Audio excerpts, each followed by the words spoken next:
Good afternoon and welcome to NTV News. I'm Siksha Sharma. Let's take a look into the headlines first. Bala Chaturdashi festival observed today, offering obeisance to deceased ancestors. People soared Satbij at the break of the dawn in memory of the departed souls.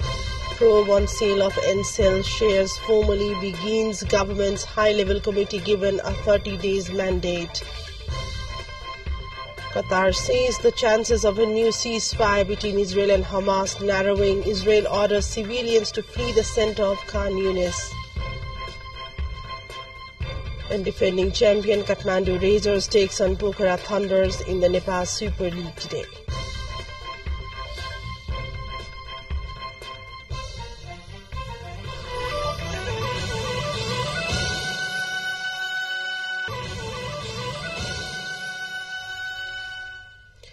Welcome back to NTV News. We take a look into news in detail now. The Hindu festival of Bala Chaturdashi was observed today, offering obeisance to the deceased ancestors. Shiva temples drew crowds of devotees where people sowed satbis, the combination of 7 different types of seed, in memory of the deceased souls on the occasion of Bala Chaturdashi festival. The festival is a religious event during which Hindu and Buddhist devotees pray for the deceased family members.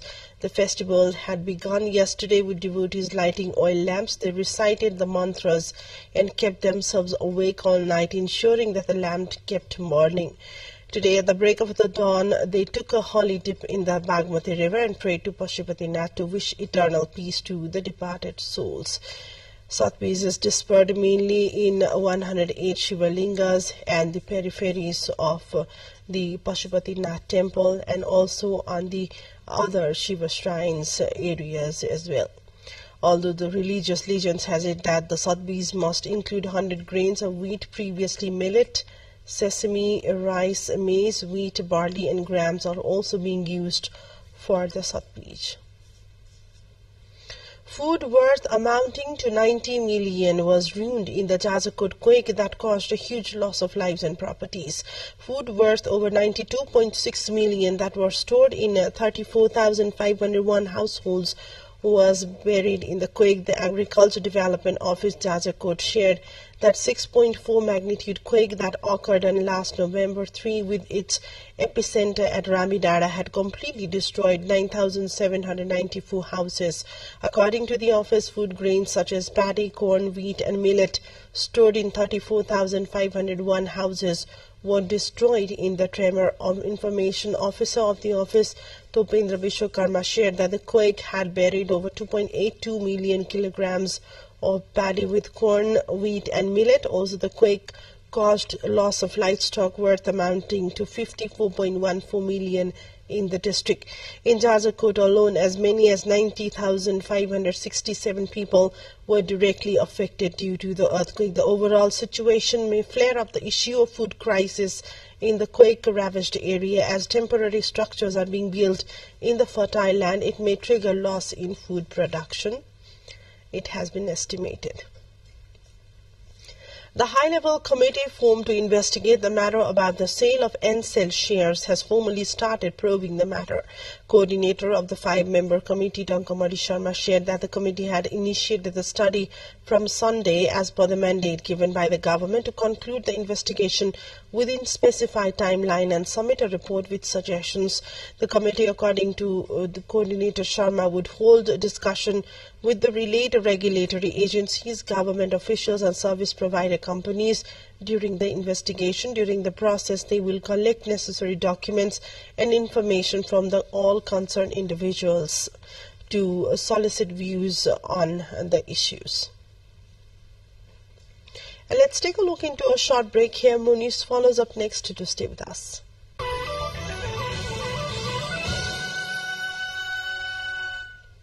Welcome back to NTV News. We take a look into further developments. Social activist Sabita Upreti has been honored with the International Women of Courage Award 2023. The Indian Human Rights Council presented the award to Upreti amidst a special program organized in New Delhi marking International Human Rights Day on December 10. Upreti received the award for her service and contribution in the sector of autism awareness and care. Upreti has been working in creating awareness on autism in children. She runs a school and rehabilitation center for children with autism since the past 13 years. The center provides education and therapy services to 60 children and adolescents with special needs. Taking you to the international updates, where Israeli tanks battled their way to the heart of Khan Yunis on Sunday in a major new push into the main city of the southern Gaza Strip.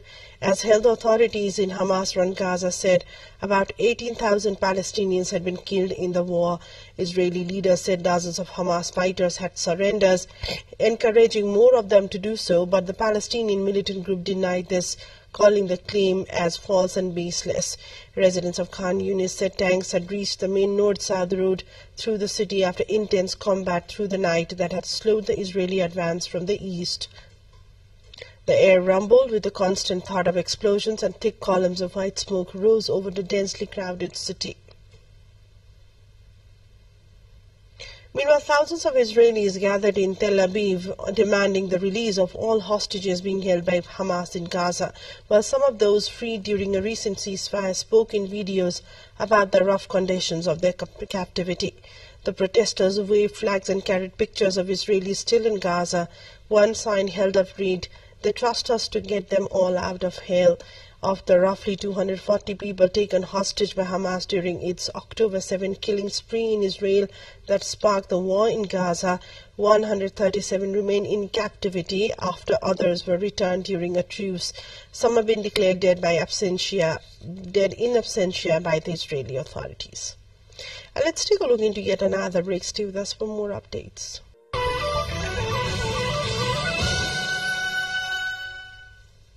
Welcome back, taking you to other updates in the international front, where China has recorded a fluctuating decrease of pediatric respiratory diseases at its secondary and higher-level medical institutions nationwide, said the National Health Commission spokesman Mi Feng in Beijing on Sunday.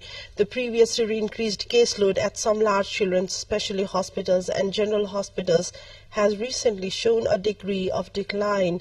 Last month, China told the WHO that the source of outbreak of respiratory diseases among children was the known pathogens. Reports about a surge in illness sparked concern that a novel virus may have been the cause.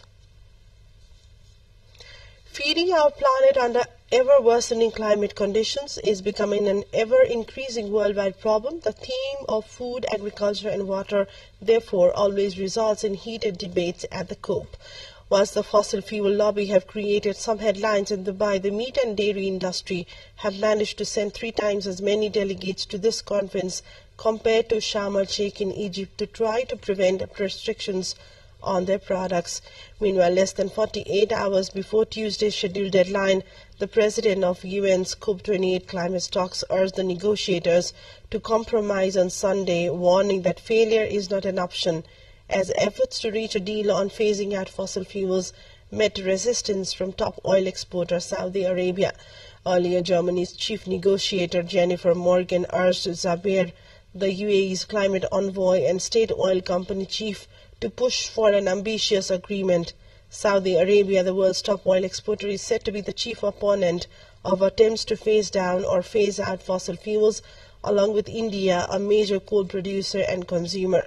A strong final agreement also depends on wealthier nations pledging to provide financial help so that emerging nations can install more solar and wind technology and adapt to the impacts of climate change. We take a look into the highlights of what's coming up next.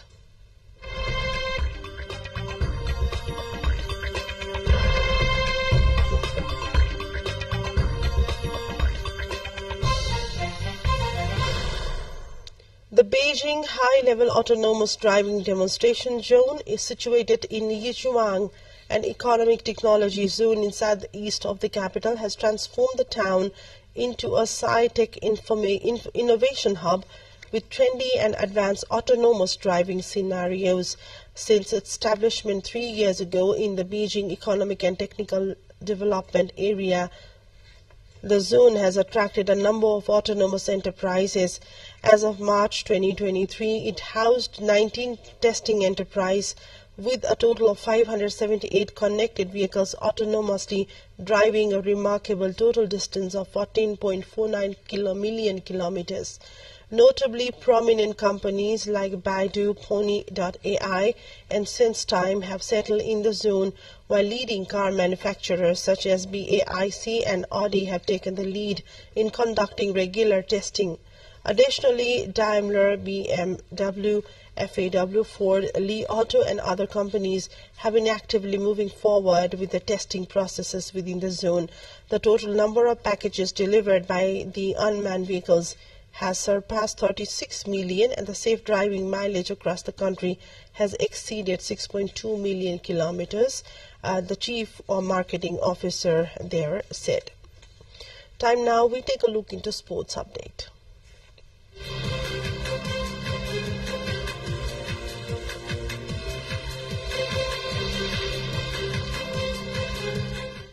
Defending champion Kathmandu Racers will take on in-form Pokhara Thunders today in the Nepal Super League NSL. Earlier yesterday, Lalitpur FC climbed atop the points table with a convincing 3-1 win over Chitwan FC. In a high-voltage clash at the Dasrat Stadium, Papaivo Kewe opened the scoring for Lalitpur in the 19th minute. Player of the match, Vivek Paudel, gave Lalitpur 2-0 lead with a brilliant volley in the 57th minute. With a minute left in the regular time, Rafiq Aminu returned one for Chitwan. Lalitpur got a penalty in the injury time after a clumsy foul from Chitwan defender Utsav Rai in the penalty area. Kewe converted the spot kick with ease to score his second and third for Lalitpur. The match between the defending champion Kathmandu Racers and Pokhara will begin at 5 p.m. at the Dasrat Stadium today. And with this update, we have come to the end of the bulletin. A quick reminder of the top stories.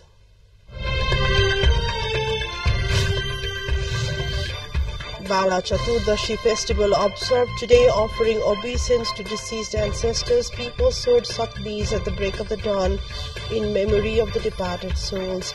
Probe on sale of NSL shares formally begins. Government's high-level committee given a 30 days mandate.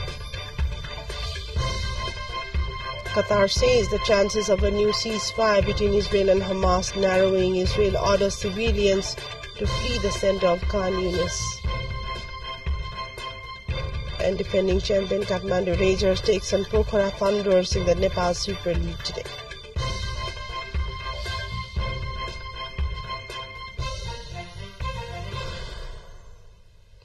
That's all for now. Thank you for watching. Have a great day ahead and namaste.